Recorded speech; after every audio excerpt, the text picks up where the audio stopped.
There's a rule in painting called fat over lean. You've probably heard of it, but if you're not sure what it means, let's break it down. Paint straight from the tube is thick and buttery.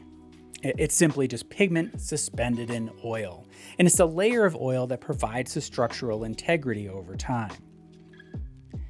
And you can see that it flows nicely, but you don't get a lot of coverage this way. So if you want to thin it and affect the viscosity, you have two ways of doing it. The first is you can add more oil. So this is just linseed oil here.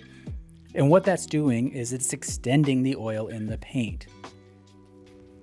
Now, another way to affect the viscosity of the oil is to thin it. So this is just solvent here. And what this is doing is it is kind of breaking down that layer of oil. It's degrading the structural integrity of that oil.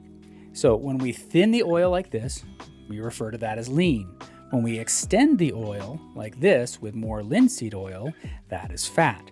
So the lean layers here, they dry faster and they shrink more than the fat layers here. These dry more slowly. So what you want to do is you want to start with your thinned layers here first, and then gradually build on top of it your more oily layers.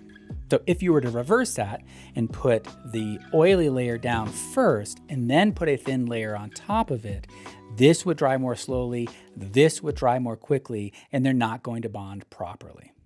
And that's all it takes to paint fat over lean.